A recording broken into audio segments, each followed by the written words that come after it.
Welcome to Permaculture on Bonaire. This is part 1. My name is Roald, and I started a permaculture garden from scratch in September of 2011.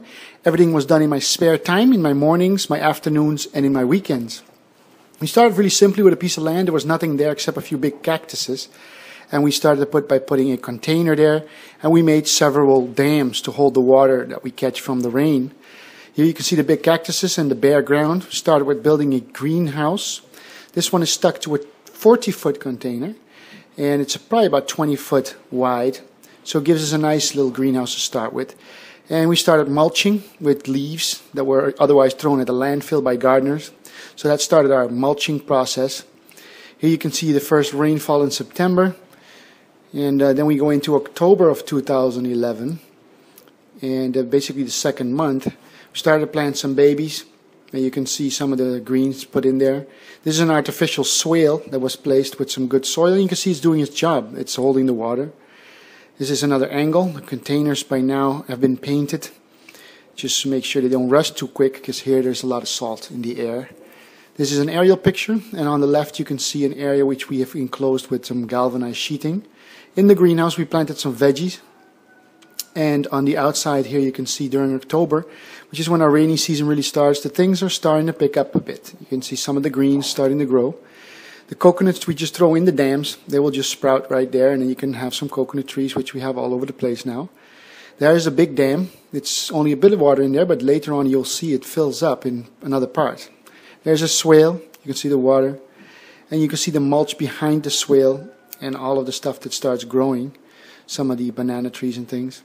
There's another view looking towards the container with the greenhouses. And here's some of the sorghum starting to grow on an island. Sweet potato cuttings. This is our nursery. This is where we basically start all the really tiny babies, and then we move it to the bigger container afterwards. Some compost tea making. This is really a compost tea made out of goat droppings. And we use some molasses as well, as you can see here. Some molasses in a drum, which we mix in with our other stuff, with our other fertilizers. This is now moving into November 2011. Now you can really see the rainy season's picking up. Some sweet potatoes growing between the sorghum and a couple of pumpkins as well. This is our composting area, using just pallets. And we can move them from left to right as we turn them around. And on the left there you can see where we make our soil with some good different soils where we can sift it. Here you can see, and two more swales have been brought on, and the swales really doing their job. They're holding the moist so that it gets nice and moist. You can see how we're filling in between the swales with leaves.